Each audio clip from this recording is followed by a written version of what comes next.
सरासरी थाने वाले ने मेरे बाबू को मरवा डाले, घूस लिया था, पैसा लिया था, तभी तो मेरे बाबू के मरवाया। यहाँ के थाना प्रभारी हैं और मुख्य आरोपी यहाँ के इस गांव के जनप्रतिनिधि हैं और उस वैसे ऐसे मुख्य दर्शक लोग हैं जो समाज का ठेका लेकर बैठा हुआ है और समाज का ठेका लेकर अपना जेब भरता है। सबसे पहले बात तो सर ये है कि कथैया थाना नहीं है, समझ गए? कथैया थाना वो नहीं है, वो भरुआ थाना है। पब्लिक कुछ चला गया, हम लोग बच गए था सर ने, उसमें प्रभारी का किया था, हम लोग डंडा के मार के रास्ता पर गिरा दिया। उसके बाद लाश लिया और लड़का का पास में 17,000 रुपया था, बैंक से गला था, वो सहित उठाया, थाना वाला लेकर भागे। 4 घंटा प्रतीक्षा करने के बाद पुलिस प्रशासन के मद्देनजर पुलिस प्रशासन के सब कुछ जानकारी होने के बावजूद भी इनके बेटा का हत्या, इनके पोता का हत्या कर दिया जाता है और पुलिस हाथ पे धरी के धरी रह जाती है। दुर्भाग्य सोचे थे कुछ और हो गया, कुछ और हमारे खुशियाँ में पुलिस वाले के नजर लग गया, पुलिस वाला भी मिला था घूस लेकर।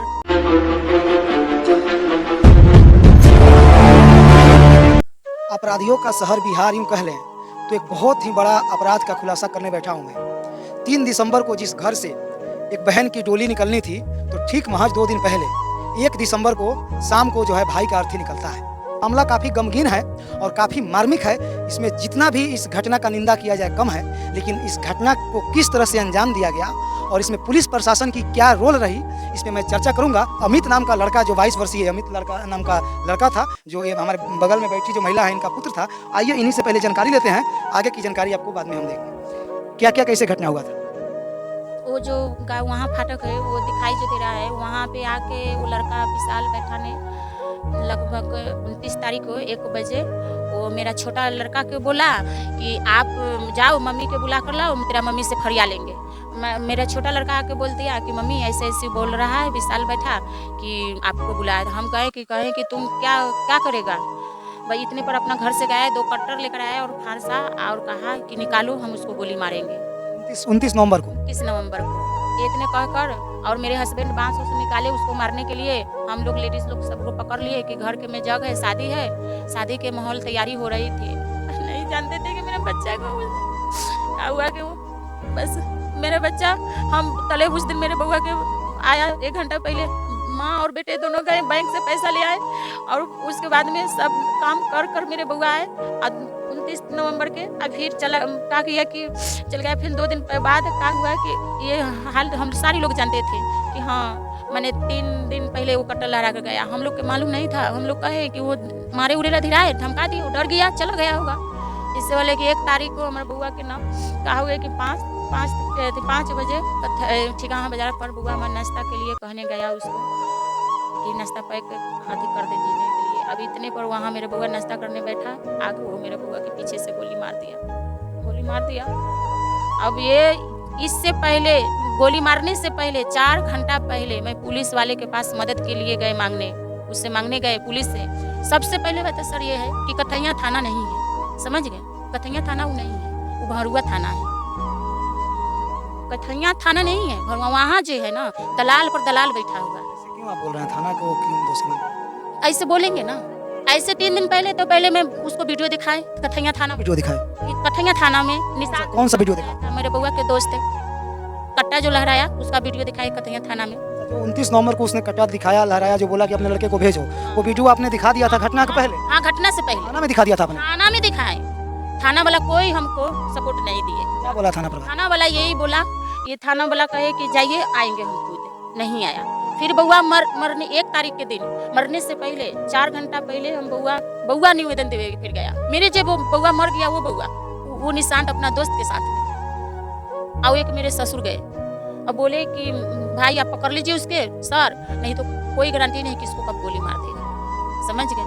अब एक कारण मेरे बउआ के 5 बजे गोली मार दी, कोई हमारे उसको ऊपर कार्रवाई नहीं किया और नहीं थाना हमारा कोई सहायता किया नहीं किया। पैसा मांगा हमसे ना, मेरे ससुर से पैसा उस समय पैसा मांगा? हाँ उस समय ससुर से मेरे पैसा मांगा, तो ससुर के मेरे पास 1000 रुपया थे, तो निशांत बोला कि चलो दूरा पर आएगा उसको उसी दिन 5000 रुपया कर दिया जाएगा। फिर नहीं आया वो। क्या उस दिन तो आप लोग का पूरा पंडाल उंडाल लगा हुआ था और शादी हाँ एक माहौल गमगीन हो गया? क्या कर रहे, सोचे थे कुछ और हो गया कुछ और। हमारे खुशियाँ में पुलिस वाले के नजर लग गया, पुलिस वाला भी मिला था घूस लेकर। जब भी आपकी उस लड़की की शादी होगा तो ये घटना तो आपको याद रहेगा? अब हमें क्या होता, हम जिएंगे तब ना, नहीं तो बच्चे के साथ में हम भी तो जाने के लिए थे, हम जी कर क्या करेंगे? उसको तो कट्टा लड़ा है, तो हम लोग यहाँ थे, तो हम लोग डर गए, उसको कट्टा था ना दिखा रहा था तो हम लोग डर के हट गए कि चलो लड़का है दिखा रहा है कोई बात नहीं। तो हम लोग शादी का माहौल था। एक हाथ में कट्टा, फिर यहाँ पे एक पिस्टल को एक कट्टा खोसा था, उसके बाद हाथ में एक खड़ंजा लिया था। कैसे आप बच्चा समझ कर उसको छोड़ा? इसलिए हम लोग डर गए। आदमी नहीं था, हम बूढ़े आदमी सबको पकड़ाया नहीं। और बाद में क्या हुआ कि इतना बड़ा लोग आया था, हटा पटा दिया उसको। गाँव का आदमी कुछ आया था, हटा दिया, चला गया। वो रहते धमकी देखे तो चला गया। तो 1 तारीख को फिर धमकी दिया था। हम लोग आए थाना में 1 बजे, उनको आवेदन दिए। तो थाना वाला कि चलिए आप चलिए आगे, हम पीछे से आ रहे हैं। तो कहे कि कुछ पैसा चाहिए, तो चलिए आइए हम पैसा देंगे। तो उसके बाद जाइए, हम लोग चले आए। उसके बाद में 4 घंटा समय मिला, कोई नहीं आया। उसके बाद क्या हुआ? 8 बजे घटना हो गया लड़का के। उसमें पुलिस वाला कहाँ था? उसके आगे क्या हुआ? हुआ कि वहाँ मर्डर हो गया था। वो डॉक्टर कर लेके भागा था रास्ते में डेट करके। फिर उसके बाद हम लोग बाजार पर रखे लेके। तो फरवारी वाला आया, बताइए वहाँ था मोतीपुर थे, गुनराज थे, सब आया हुआ था। तो पब्लिक कुछ चला गया, हम लोग बच गए 10 आदमी। उसमें फरवारी का किया था, हम लोग डंडा के मार के रास्ता पर गिरा दिया। उसके बाद लाश लिया और लड़का का पास में 17,000 रुपया था, बैंक से निकला था। वो सहित उठाया, थाना वाला लेकर भागे। लड़का बैंक से पैसा निकाला था, उसको सही से उठाया। एक तो एक अपराधी ने लाश गिरा दिया, ऊपर से बड़ा बाबू ने आप लोग को डंडा मार के गिरा दिया। खूब कस के मारा लो। हम लोग गिर गए थे कि ओंगड़ाते पकड़ाते हम लोग आए घर। पिताजी को ऐसा मारा कि धकेल दिया कि सर उनको उठना बैठना मुश्किल हो गया। अभी कितना दवा हो गया, लेकिन अभी चल नहीं पा रहे हैं सर। ऊपर से डंडा भी मारा पूरा, रोड हटाओ, खाली करो। दुर्लभ बिहार की दुर्लभ गधा है और इसका जितना भी निंदा किया जाए कम है। लेकिन यह वही पीड़ित परिवार हैं जो आज से 10 दिन पहले बहुत धूमधाम से इस घर में जो है एक बिटिया का शादी होने जा रहा था और पंडाल वगैरह लगा हुआ था, जो आपने पिछले न्यूज पर देखा। लेकिन कहीं ना कहीं से इस मामले में जो अपराधी अपराध किया है, उसकी अपराध से ज़्यादा गुणगान करने का अगर मन कर रहा है तो यहाँ के पुलिसिया तंत्र की और पुलिस प्रशासन की। और वैसे वैसे पुलिस प्रशासन को चुल्लू भर पानी में डूबकर मर जाना चाहिए कि जिसके बेटा को हत्या कर दिया जाता है, गोली मार दिया जाता है और उसके पेरेंट, उसके गार्जियन से पुलिस वाला पैसा का डिमांड करे। और कहीं ना कहीं से सबसे बड़ी चीज तो यह है कि हत्या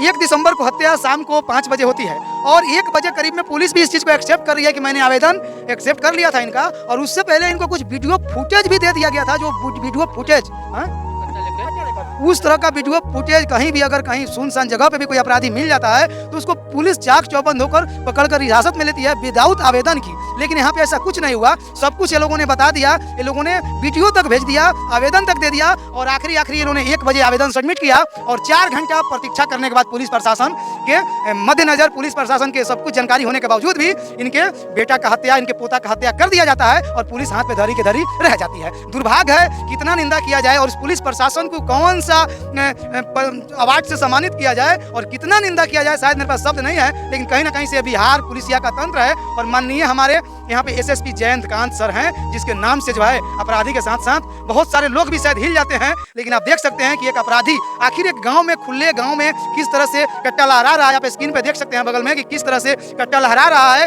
हाथ में खंजर लिया हुआ है और कमर में पिस्टल लगाया हुआ है। आप देख सकते हैं किस तरह से अपराधी जो है इस तरह से गाँव में लहरा रहा है और गाँव के लोग वहाँ पे मुख्य दर्शक बने हुए हैं। कहीं ना कहीं आज के नेता चूड़ी पहनकर बैठ गए हैं और आज के जनप्रतिनिधि का मुख्य कार्य जो है चुनाव लड़ना, लूट पाट करना और अपने बाल बच्चे का जेब भरना है। क्योंकि एक जनप्रतिनिधि का मतलब यही होता था कि समाज हित का काम करना। लेकिन सबसे बड़ी उन ठेकेदारों की दोषी दूंगा मैं, सबसे ज़्यादा दोषी उन ठेकेदारों को कहूँगा जो समाज और लोगों का ठेका लेकर बैठे रहते हैं और खाकी वर्दी में बैठकर न जाने क्या क्या कुकृत कर देते हैं। अगर उस दिन ईमानदारी पूर्वक अगर नहीं कुछ करते, उसको अरेस्ट करके जेल में नहीं डालते, केवल हिरासत में ले लिए रहते उस अपराधी को, तो इनके घर पे जो है इनकी बिटिया का डोली भी उठ जाता और इनके पुत्र का अर्थी नहीं उठता। सही बात है, बात तो सही है कि यह जो हुआ है, इस घटने का जितना भी निंदा किया जाए वह कम है। हाँ, चूंकि लड़का जो है वह बहुत ही सभ्य लड़का था और इस परिवार का अब वह मुख्य आय का स्रोत बन चुका था। काफ़ी गरीबी को झेल करके इन लोगों ने उसको पढ़ाया लिखाया और अब वह अर्न करना शुरू कर दिया। जो चीज़ जो है इनके दुश्मन को अच्छा नहीं लगा और इनके पीछे आकर के इनके बेटे का हत्या करवा दिया, तो हत्यारा को तो सजा मिलना ही चाहिए। और यहाँ सबसे ज़्यादा दोषी तो प्रशासन है। जब प्रशासन को ये मतलब इस घटना होने से 4-5 घंटा पहले मुखिया को, सरपंच को, थाना प्रभारी को जाकर के जब अगला शिकायत किया है कि हाँ हमारे साथ ऐसा बात है कि विशाल नामक लड़का जो है हमारे साथ कभी भी कुछ घटना कर सकता है, तो ऐसा भी संभव है कि विकास की मानसिक स्थिति उस समय ठीक नहीं थी, तो कम से कम प्रशासन अगर उसको 2-4 दिन के लिए भी अगर अपने हिरासत में ले लेता तो ऐसा घटना तो नहीं होता। नहीं तो घटने का जितना भी निंदा किया जाए और इस घटने में जितने भी आरोपी हैं ना, मुख्य आरोपी जो 4 लोगों का नाम बता रहे हैं वही नहीं है। इसका मुख्य आरोपी यहाँ के थाना प्रभारी हैं और मुख्य आरोपी यहाँ के इस गाँव के जनप्रतिनिधि हैं। और उस वैसे ऐसे मुख्य दर्शक लोग हैं जो समाज का ठेका लेकर बैठा हुआ है और समाज का ठेका लेकर अपना जेब भरता है। और कहीं ना कहीं से दुर्भाग्य है बिहार का कि इतना सारा एविडेंस देने के बाद, सब कुछ करने के बाद थाना में जाकर बस हम आम आदमी अरेस्ट तो नहीं ना कर सकते हैं, किसी को अपने गिरफ्त में नहीं ले सकते हैं ना, लेकिन इसके पहले की सारी प्रक्रिया हम पूरी कर देते हैं और थाना पे जाकर और माननीय दरोगा जी को गुहार लगाते हैं कि दरोगा जी मेरे बेटा को बचा लो, दरोगा जी थानेदार बाबू मेरे बेटा को बचा लो। और उसके बावजूद भी 4 घंटे के बाद जो है हमारा बेटा इस दुनिया को अलविदा कह देता है। तो कहीं ना कहीं से सवाल है, और ये सवाल हमारे माननीय एसएसपी साहब जयंत से भी है, क्योंकि वो एक साफ सुथरे छवि के एसपी हैं और एसएसपी हैं, और उनके कार्यकाल में अगर इस तरह की अपराधी खुले कट्टा पिस्टल, देसी पिस्टल लेकर लहराएं और जाकर किसी के खुशी को गम में तब्दील कर दें, कहीं किसी के घर में घुसकर किसी के चौराहे पर जाकर अगर गोली मार दें, तो एक काफ़ी निंदनीय है, ये प्रशंसा करने योग्य नहीं है। आपके प्रशंसा पे कहीं ना कहीं से माननीय एसएसपी साहब ये काला कालिक लग रहा है, लेकिन ये माँ है और ये पागल होकर घूम रही हैं। ये क्यों नहीं पागल होकर घूमेंगी? 22 साल सोचिए, 9 महीना गर्भ में पालने के बाद, फिर 22 साल किस तरह से उस बच्चे को जन्म देकर और पढ़ा लिखाकर और 22 साल तक कैसे तैयार किया जाता है, उसका दर्द एक माँ ही जानती है, एक पिता ही जानते हैं। और हो सकता है आप भी एक अगर पुत्र के पिता होंगे और आपको लगता होगा कि इंसानियत कहीं ना कहीं से शर्मसार हुई है और इतना बड़ा घटना का अंजाम जो है आपके पुलिस प्रशासन की लापरवाही से हुई है, तो सबसे पहले जो है ना उनको अविलंब निलंबित करेंगे ऐसे थाना प्रभारियों को। और जब ऐसे थाना प्रभारियों को निलंबित किया जाएगा तो फिर भविष्य में दूसरा थाना प्रभारी इस तरह की करप्शन करने के आगोश में, भ्रष्टाचार के आगोश में, चंद पैसों के लालच में किसी का जो है ना किसी का आंचल सुना नहीं करेंगे। सही बात है ना? हाँ सही बात है। ये तो सरासरी थाने वाले ने मेरे बाबू को मरवा डाले, घूस लिया था, पैसा लिया था, तभी तो ये मेरे बाबू को मरवाया। थाना प्रभारी के ऊपर कोई कार्रवाई नहीं हुआ? अगर ऐसे ही छोड़ देंगे थाना प्रभारी के, ऐसा नहीं छोड़ेंगे। जब मेरा बउआ नहीं तो उसका नौकरी से हमारा क्या लाभ है? उसका नौकरी से थाना प्रभारी जो है वो हमको क्या करते हैं? उसके पास मांगने नहीं, डीएसपी साहब क्या अभी तक क्या अनुसंधान, क्या उद्भेदन किया? इतना आज मामला को 10 दिन से ऊपर हो गया। कल में आए थे डीएसपी साहब, बोले कि माता रानी आपकी दर्द हम समझते हैं, आपको बच्चा, वो बोले कि आप टेंशन न लिए, मैं अपना तरफ से पूरी कार्रवाई बहुत करूंगी। डीएसपी साहब इतना बोले। माननीय डीएसपी साहब को भी एक बार हाथ जोड़कर विनती करूंगा कि यह अपराध क्षम्य नहीं है और यह अपराध इतिहास के पन्नों पे लिखे जाने वाला अपराध है। ऐसे अपराध में जो भी संलिप्त हैं, आपके प्रशासनिक विभाग इसमें सबसे ज्यादा संलिप्त हैं और उनको इस तरह का उनके ऊपर कानूनी कार्रवाई कीजिए कि भविष्य में कोई थाना प्रभारी इस तरह की जो है अपराध घटना का अंजाम न दिलवाए। कहीं ना कहीं से इस घटना को नीचे से ऊपर तक तोड़ मरोड़ कर सीधा कैसे भी देखा जा रहा है, तो इस घटना का सारा श्रेय माननीय थाना प्रभारी के महोदय के ऊपर आ रहा है। अगर काश यही कि अगर सारा तो चूक ही लोग का है, अगर थोड़ा सा भी 4 घंटे माने रखता है, अगर 1 घंटा भी पहले आता उसको दोहरा धमका देता, डर जाता। 4 घंटा माने रहता है, 4 घंटा पहले आपको आवेदन दिया गया है बेशर्म थाना प्रभारी महोदय, लेकिन आपने शायद उस चीज को जो है आड़े हाथे लिया, गौर नहीं किया और आपको लगा कि जाएगा तो किसी का बेटा जाएगा, लेकिन मेरा पैसा, मेरा पूंजी मेरे पास, मेरे जेब में आना चाहिए।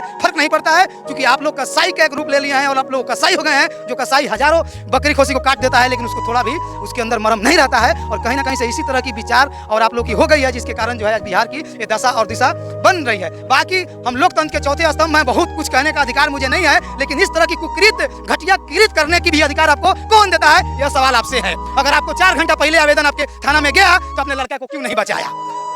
2 दिन पहले आपके पास वीडियो गया थाना में उसका कट्टा लहराते हुए, तो आपने एक्शन क्यों नहीं लिया? ये सवाल मेरा आपसे है। अगर मेरी बातों में, मेरी आवाजों में, मेरे सवालों में अगर त्रुटियां हो तो पहले अपने त्रुटियां को सुधार कीजिए, नहीं तो अपने आप को आप कानून के हवाले कर दीजिए थाना प्रभारी महोदय और बोलिए कि इस गुनाह का कथैया थाना प्रभारी, बोल दीजिए कि इस हत्या का मुख्य गुनाहगार मैं हूं और मैं अपने आप को कानून के हवाले कर रहा हूं, फिर मैं आपको जय हिंद बोलूंगा।